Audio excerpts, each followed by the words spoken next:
entertaining the man behind the bar to curve and sweep lines, and he is singing an old song. He is swimming with some beautiful shark. Welcome back to NRL Tactics, where we pride ourselves on only talking footy. We don't talk about anything else but what happens on the field, but when looking at the Sharks' fortunes this year, the off-field issues need to be stated first to ensure we're balanced. Fraser Anderson, Greg Bird, Rennie Matua and now Brett Seymour are all out of the club and out of the game. That's before a massive injury count.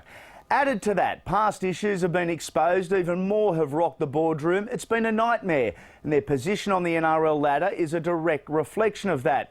We put the spotlight on Cronulla this week. We started by asking coach Ricky Stuart to self-assess. How does he best describe his coaching style and how it has changed? I don't just coach them football. I like to make sure that they're healthy off the footy field, making sure they're looking after their money, making sure that they're living the right lifestyle. And if they are at a stage where they're going out and having a beer with the boys, I want them to be looked after. If they're going out and socialising, I want them to be looked after. You can't just have the attitude that, well, what you do on the footy field is enough. You know, it's I've always been, I think I've been brought up, through Tim Sheens's way that if you're happy away from the game, you're going to be happy at training and happy playing. And I think that's really important. I try and keep them vibrant and happy. And I think that's where it's been a change in myself too. When I left the Roosters, I had to have a good look at myself and think, well, what didn't work at the Roosters? What's not going to work at my next club? And it was probably that intense pressure that I put on everybody around me that I had to kick back a little bit. I had to relax, and I'm very big on blokes enjoying training. That's where it didn't worry me when I was at the Roosters. In my early years at the Roosters, I didn't care if they weren't enjoying training. Some say I should go back there because we got the 3 grand finals, but you can't. You're in one another's pockets every day. A lot of people say these players have got time on their hands. They haven't got a lot of time on their hands, and because of the preparation. I want preparation at times to be intense. I want focus to be intense because it's a bloody intense game. And you can't play an intense game of football without at times practising to be intense through preparation. Ricky, intense? I'd never noticed.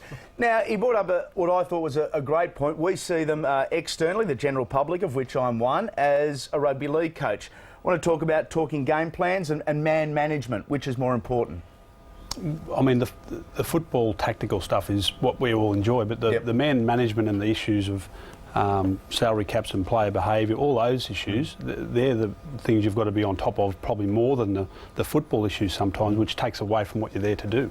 OK, no two players are alike. How differently do you have to approach individuals, different backgrounds, to get the best out of them weekly? Well, you do. There's different cultures, different backgrounds. You've got your local juniors to the guys you recruit to your Polynesian players.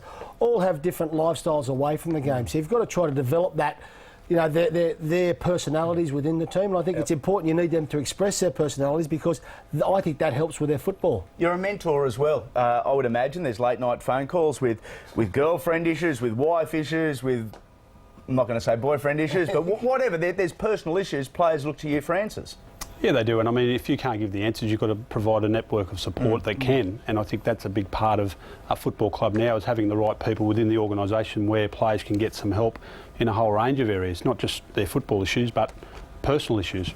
OK, Rick may only be about 4'8½", but he does have a certain intimidation about him. I know he's watching. I know he's probably smiling now about that one, but he does have that ability to intimidate his players. He uses it as a motivator. He uses it wisely. But what do the players believe are Ricky's strengths?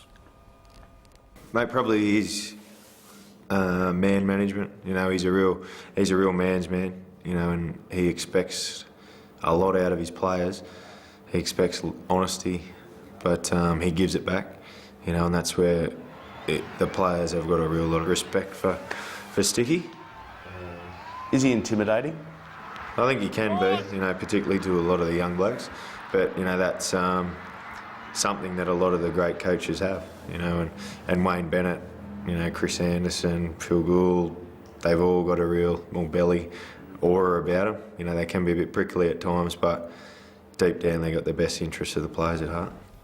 Yeah, genuine respect there from the players. You need it to be successful. Yeah, and it's not something that just comes and you demand it. It's something you earn. You earn by your knowledge, by the way you treat your players. You've got to give them the respect. You've got to try to feed off them, off their knowledge of the game, especially your experienced players. And even your younger players can come up with good ideas. So respect has to be earned both ways. Just going completely left field, we saw Ricky on the sideline there, and we were speaking about it when Hagues was spent 90 minutes in the make-up chair earlier.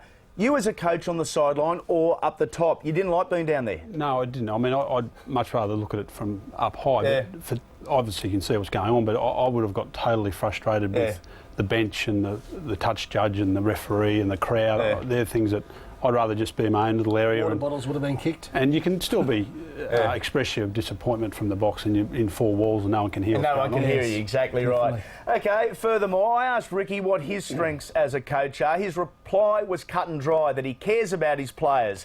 But what about his weaknesses? Sometimes my weakness as a coach, I think early in my coaching career, was that I probably worry about the opposition too much. I think I'm more worried about getting our team in order more today than I ever did. But I still do try and do as much homework as I possibly can on opposition. But I think I spend more time on my own team than just the opposition.